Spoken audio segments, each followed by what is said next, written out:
بسم اللہ الرحمن الرحیم۔ صرف 5 منٹ کا مدرسہ قرآن و حدیث کی روشنی میں 156واں دن 6 جمادی الثانیہ۔ نمبر 1 اسلامی تاریخ۔ ایران کے بادشاہ کے نام دعوتی خط۔ رسول اللہ صلی اللہ علیہ وسلم نے حضرت عبداللہ بن حذافہ رضی اللہ عنہ کو دعوتی خط لے کر شاہ ایران خسرو پرویز کے پاس بھیجا، جس کا مضمون یہ تھا: بسم اللہ الرحمن الرحیم، اللہ کے رسول محمد صلی اللہ علیہ وسلم کی طرف سے فارس کے بادشاہ کسریٰ کے نام، اس پر سلامتی ہو جو ہدایت کی پیروی کرے، اللہ اور اس کے رسولوں پر ایمان لائے اور گواہی دے کہ اللہ کے سوا کوئی معبود نہیں، وہ اکیلا ہے، اس کا کوئی شریک نہیں، اور محمد صلی اللہ علیہ وسلم اللہ کے بندے اور اس کے رسول ہیں۔ میں تمہیں اللہ کے پیغام کی دعوت دیتا ہوں، میں تمام لوگوں کی طرف اللہ کا رسول بنا کر بھیجا گیا ہوں، تاکہ جو شخص زندہ رہے اسے برے انجام سے ڈراؤں اور کافروں پر حق بات ثابت ہو جائے۔ اسلام قبول کر لو، سلامت رہو گے، اور اگر تم نے انکار کیا تو تمام مجوس کا گناہ تم پر ہوگا۔ یہ خط سنتے ہی کسریٰ آگ بگولا ہو گیا اور غصے میں آ کر آپ صلی اللہ علیہ وسلم کے نامہ مبارک کو پھاڑ ڈالا۔ یہ خبر سن کر رسول اللہ صلی اللہ علیہ وسلم نے فرمایا: اللہ تعالیٰ اس کے ملک کے ٹکڑے ٹکڑے کر دے گا اور میرا دین و حکومت وہاں تک پہنچے گی۔ چنانچہ کسریٰ کے بیٹے نے خود اپنے باپ کو قتل کر دیا اور اس کا ملک بھی ٹکڑے ٹکڑے ہو گیا۔ نمبر 2 حضور صلی اللہ علیہ وسلم کا معجزہ، بکریوں کا مالک کے پاس چلے جانا۔ خیبر میں آپ صلی اللہ علیہ وسلم ایک قلعے کا محاصرہ کیے ہوئے تھے، اتنے میں ایک بکریاں چرانے والا آیا اور اسلام قبول کر لیا، اور پھر کہنے لگا: یا رسول اللہ، ان بکریوں کو میں کیا کروں؟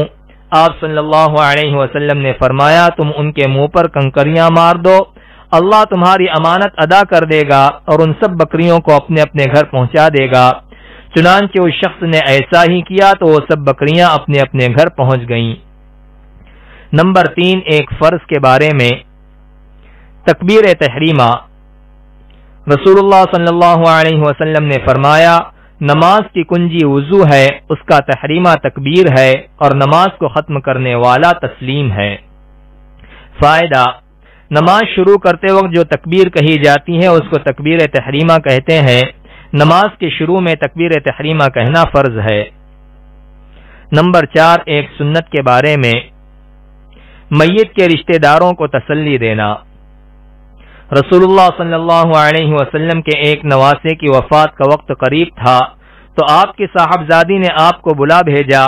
آپ نے قاصد کو واپس کرتے ہوئے یہ تسلی بھرے الفاظ کہنے کا حکم دیا: ان للہ ما اخذ وله ما اعطى وكل شيء عنده باجل مسمى فلتصبر ولتحتسب۔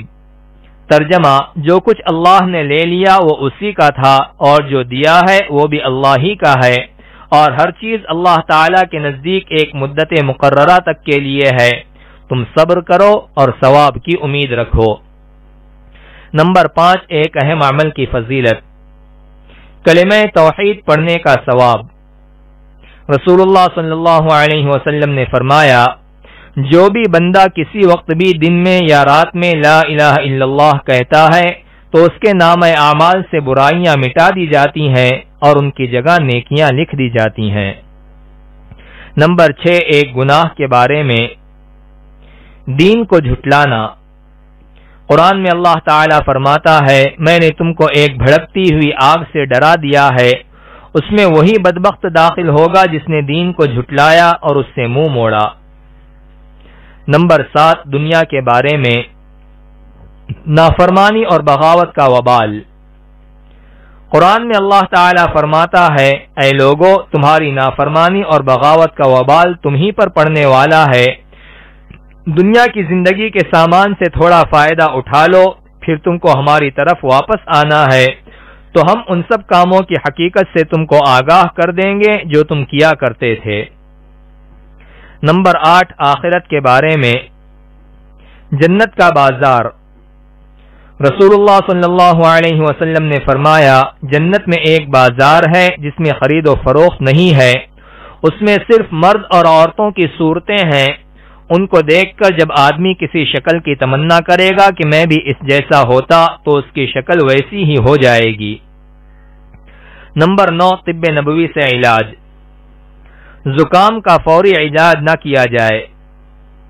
رسول اللہ صلی اللہ علیہ وسلم نے فرمایا، ہر انسان کے سر میں جذام یعنی کوڑ کی جوش مارنے والی ایک رگ ہوتی ہے، جب وہ جوش مارتی ہے تو اللہ تعالیٰ اس پر زکام مسلط کر دیتا ہے، لہذا زکام کا علاج مت کرو۔ فائدہ: حکمہ حضرات بھی زکام کا فوری علاج بہتر نہیں سمجھتے، بلکہ کچھ دنوں کے بعد علاج کرنے کا مشورہ دیتے ہیں۔ نمبر 10، نبی صلی اللہ علیہ وسلم کی نصیحت۔ رسول اللہ صلی اللہ علیہ وسلم نے فرمایا، اچھی طرح کھاؤ پیو پہنو اور صدقہ و خیرات کیا کرو، فضول خرچی اور تکبر سے بچو۔